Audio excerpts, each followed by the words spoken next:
Hello and welcome to the Sevens of the Tarot. Today we'll hit the highlights of the sevens of the minor arcana to help you with your own readings and the readings you do for others. Tarot can be used to gain insight and understanding into a variety of areas, including relationships, career, and personal growth. Before we begin, I just want to say that the meanings I present today are just the ones that I've found to be most often the truth in my experience and practice. But your experience and practice might be different, and that's totally fine, and neither of us are wrong. All I hope, in any case, is that there's something in here that you can use or find helpful in some way. So let's begin.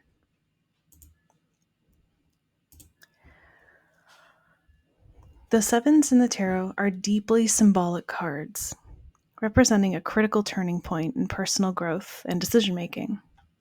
Across the four suits, wands, cups, swords, and pentacles, the sevens challenge us to reassess our methods, confront obstacles, and find new ways to achieve our goals. They embody the tension between persistence and adaptability, asking us to reflect on whether our current strategies are serving us or if a fresh approach is needed.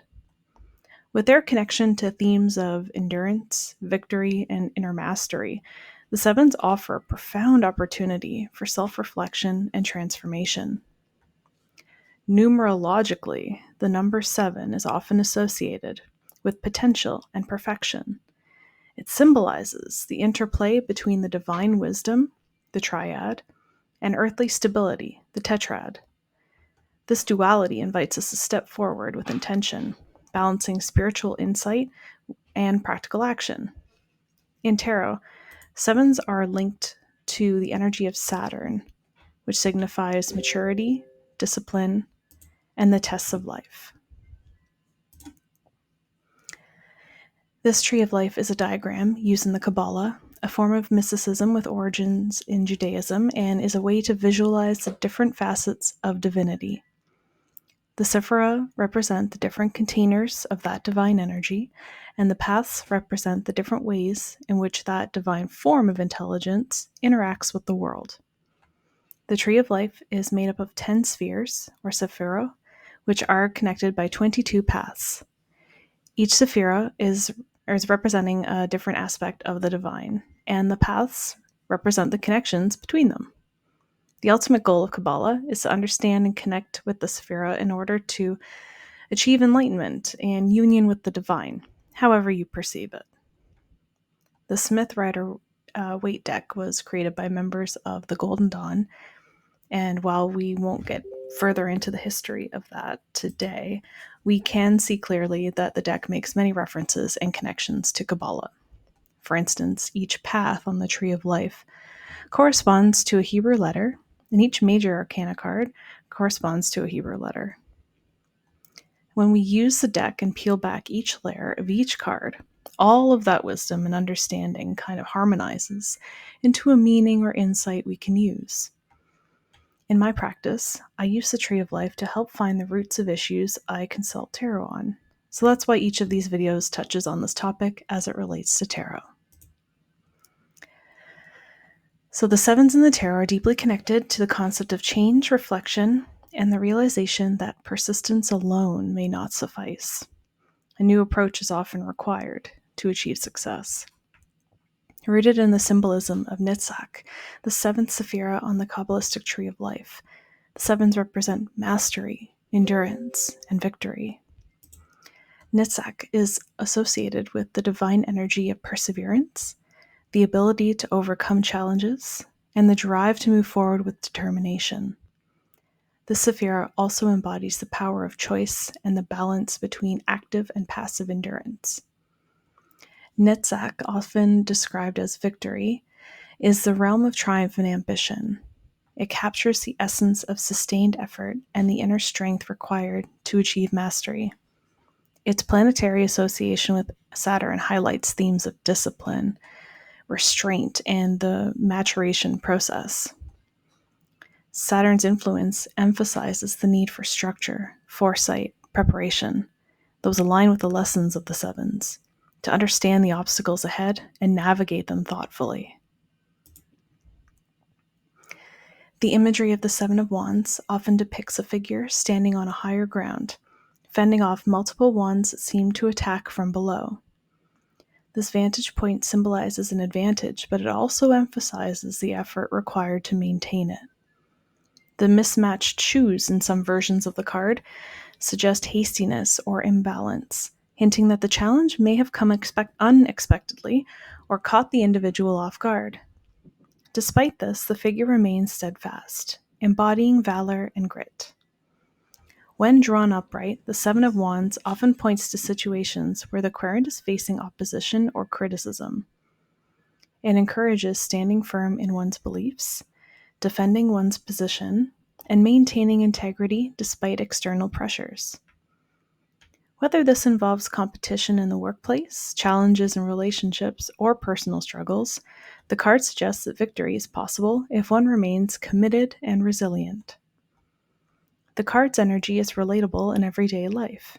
Imagine preparing for a big exam or competition. Those early mornings, long hours, and sacrifices are necessary to achieve success. Or consider defending a creative idea or a project at work, where persistence and confidence in your vision are essential to overcoming criticism.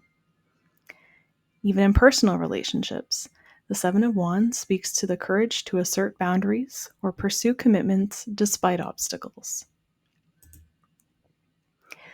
In reversed, it speaks to feelings of being overwhelmed, vulnerability, and indecision. Life might feel like a constant uphill battle, where challenges pile up faster than you can address them. This card often signals that you're struggling to maintain control amidst mounting demands, leaving your energy scattered, anxious, unsure of the next step. At its core, the reverse Seven of Wands advises recalibration, taking a step back to focus on priorities and regaining balance before pressing forward again. The reverse Seven of Wands offers practical advice. Focus on fewer tasks, prioritize key areas, and avoid scattering your energy. Whether it's in career, relationships, or personal goals, narrowing that focus can help you regain clarity and confidence. For example, in a career scenario, this card might suggest stepping back from an overly demanding role or creating a more sustainable plan for growth. In relationships, it may advise reducing distractions to nurture your connection or reconsidering whether the relationship aligns with your needs.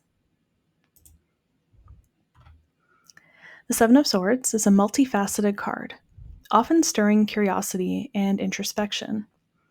Its imagery, a man sneaking away with 5 swords from a camp, offers layers of meaning that blend themes of strategy, deceit, and independence.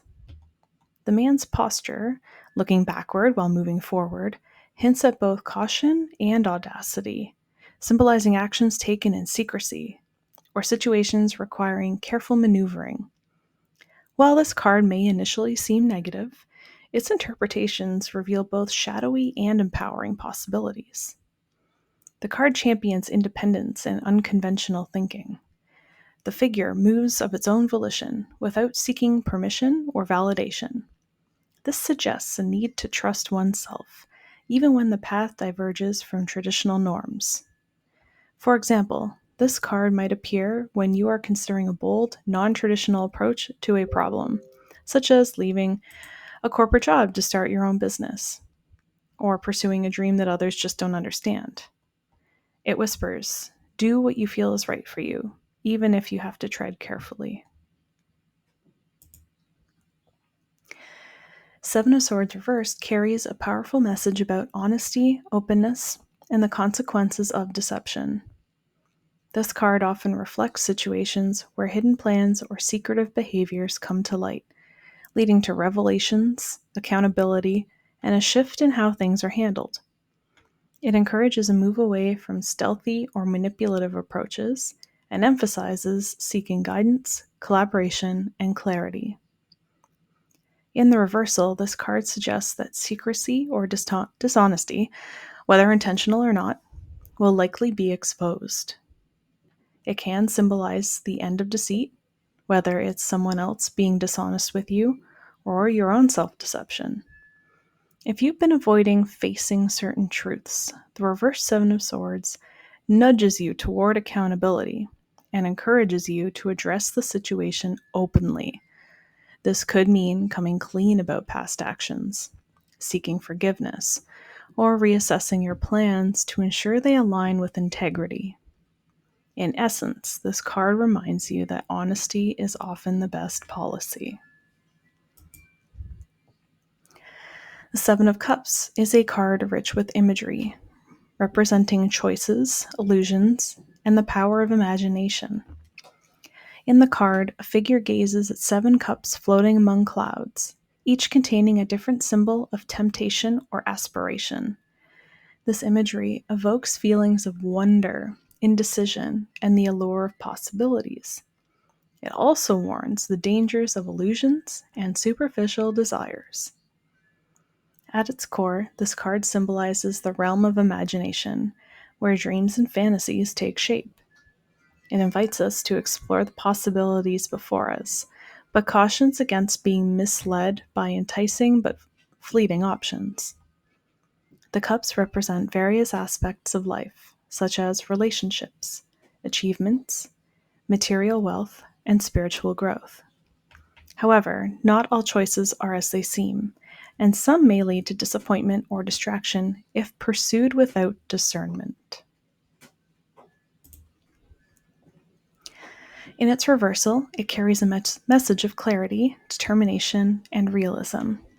It's a card that suggests moving beyond illusions, fantasies, and indecision to embrace a focused path forward. When upright, the 7 represents being overwhelmed by too many choices, daydreaming, or chasing unrealistic goals. When it's reversed, it shifts to themes of narrowing down options, making those decisive choices, and recognizing what truly matters. At its core, this card speaks to the power of decision making and the need to ground oneself in reality. It often symbolizes the moment when someone stops procrastinating or fantasizing and takes actionable steps toward a goal. Whether the situation involves relationships, career, or personal goals, the reverse 7 of Cups urges you to prioritize wisely and act with purpose. It's about shedding distractions and illusions to focus on what's achievable and meaningful. The 7 of Pentacles is a card that invites us to pause and take stock of the efforts we've invested in our goals. It signals a moment to evaluate the seeds we've planted and consider what we've harvested so far. The imagery of a farmer leaning on the tool, contemplating the fruits of their labor, represents a universal experience, the balance between satisfaction and the yearning for more. In practical terms, the reverse 7 of Pentacles often highlights dissatisfaction with work, finances, or relationships. It can describe situations where you put in significant effort, but the results feel underwhelming. For example, you may have spent years at a job, only to feel undervalued or underpaid. Or perhaps you've invested time and energy into a project, only to see little return on your efforts. This card urges you to reassess whether your current path is worth the energy you're spending. Are you putting your effort into the right places, or are you just spinning your wheels? The advice of the reverse 7 of Pentacles is clear. Take a step back, breathe, reassess. Continuing on your current path without reevaluating what's working and what isn't will only deepen the frustration. Whether it's your job, finances, relationships, or personal goals, it's time to pause and look at the bigger picture. Ask yourself whether your efforts align with your true desires, and make adjustments where necessary. Thank you so much for watching. There's no way I covered off all of the meanings to the cards. I tried to just hit the highlights. If you have a few books from some of the core writers and teachers of the last 100 years, you already have plenty of guidance to work with as you develop your psychic skills in tandem. I just hope that there is a little something here that you find useful or something that helps a card open up for you as you practice. If you pause the video in different spots, you'll be able to read them as you need them. But if you wanted to have a printable copy of all the cards we've done so far, those are available to you by clicking the link in the description to grab those off Google Drive. Hopefully you will hop over to the next video in the series where we go over the 8s of the minor arcana. Take care, and remember, practice makes predictive.